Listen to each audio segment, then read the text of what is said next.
This next session will investigate control, and you'll get to think through what you control, what you influence, and what you have no control over. And you can either do this exercise with Jenga blocks, or you can simply do it with Post-it notes. So today what we're going to do, we're going to start here, blocked up. So I'm going to give you all a pack of Post-it notes. So you all get a pack of Post-it notes. And if you could pass those to the tables behind, that'd be great. And what you're going to do is just clear a little space on your table, and you're going to make clusters of notes. And you're going to cluster the Post-it notes along a line. So the line goes from your left to right, and you're going to decide for this aspect of your working life, as this applies to you in particular, so it's you in particular, do you have control? Do you have influence? Do you have no control over it? So let's take the top one, which is attitude. Do you have control over your attitude? Yes. Do you have influence over your attitude? You have no control over your attitude? Okay. We have full control. All right. Sometimes. Although there is a guy at London Business School called Kostas Markides, he's absolutely fantastic. And if you ever want to go and look at Kostas Markides on strategy, he's incredibly funny. Kostas Markides, because he says, you have a box. You cannot stay out of your box. Okay? Because it's true. Right? We don't know what our assumptions are until someone else tells us. You have a box. Okay? So when someone says to you, let's do some out of the box thinking, I mean, you can't because you're in your box. Anyway, so there we go. That's an aside. Let's do this.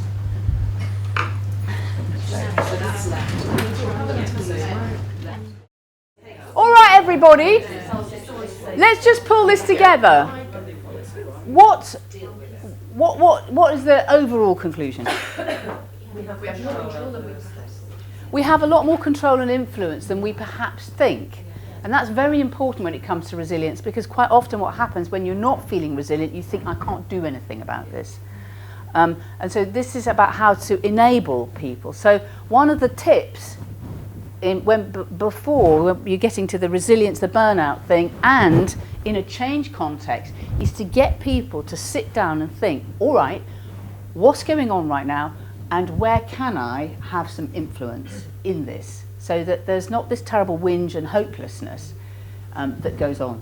So I would say in both of those situations, to stop people and say, okay, what have you got that's good, what is working, and put it in a positive frame. Because the minute you put it in a negative frame, it's a, hello, let's have a lovely whinge. And there may need to be a lovely whinge to get rid of it, but my perception of lovely whinges is that they kind of, they spiral. And actually it's not helpful, because then people use up all their energy in the negativity rather than what could you actually do to manage this. And when people say to me, nothing, there's nothing I can do, I'm afraid I go, you are an intelligent, educated person who is in a situation of responsibility, so I just don't believe you when you tell me there's nothing you can do. So that's one thing. Now let's just think about resilience in a change context. How do you feel when you have got more influence and control? In control. Sorry, in control? Empowered. Empowered. Motivated. Enabled. Enabled. Energized. What else? Better. Better. Engaged. Engaged, right? You're part of it. You're part of the thing and you're not sitting back, so you can contribute. So in a change context, people feel they have no control. So the only thing to do, in my view, is to go back, consult to them, ask them for their opinion, get their input, show you're listening, and incorporate what they say so that they become part of the process. Because if they are part of the process, then they co-own the process with you. And then they've got some control. So and there's nothing worse than going and asking people for their ideas and then not using them. Right? So I think if you're going to do that, you have to be prepared for what you get. But it does mean they're in the process. So if you want to build resilience in a change context, make people part of the journey. It's the only thing to do, because otherwise you think it's dumped on you. And you know what it's like when you get a new laptop with new software in it, right? How do you feel? excited. You feel excited. I get frustrated and worried about the window if I can't make it work between 12. Exactly, right? Because we've got no control. This thing has been dumped on us and we can't make it work. So it's that, you know what it's like, that level of frustration, and you have to kind of work through it. So it's about recognising there may be a moment of pain to work through it, but you will come out the other end. And there's one thing that's really clear about our research, is that people do not like having challenges. And I write about it in wherever the bookie wookie is. People don't like having new challenges, and they go, ah. So when you put change on them, there's a big load of new challenges, but they love having worked through them because it's how you grow and learn. And we talk about learning is really important. So you know, as long as you know, right, I'm going to get a lot of heat in this, but there will be light, and we will work through that.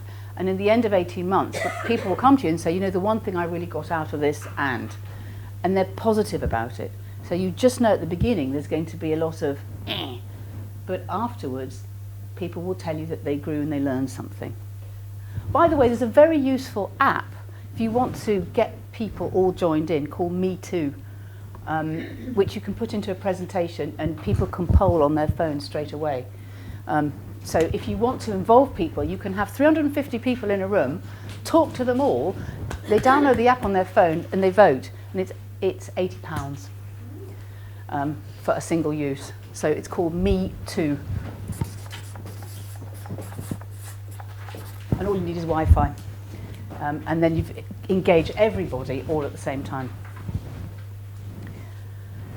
Okay, so control. Our conclusions on control are that we have a lot more than we imagine, right? More. And there's a ton of research on your locus of control. And I'm sure that, you know, inside your hospices, that's what you're trying to give people, is a sense of that they have control over the situation and input into it. And you know that. So if you have an internal sense of control, you're much more likely to get out there and do things. So more than we imagine, and we're trying to internalize it in others to show them they can contribute and take charge in a situation to be resilient. Internalize for resilience. I've got a friend who doesn't like the word resilience, and he talks about resourcefulness because it's a bit like strategy. You know, when people say, you know, what's the strategy? They really mean what's the goal, and the strategy is the plan to get there. And so for me, resilience is a bit the same thing. It's a whole bunch of different things that you pull out at different moments depending on what you need. And it's about recognizing, okay, here I am, this is the situation, how am I going to manage it, which tool am I going to pull in there? And do I need to think about this or this?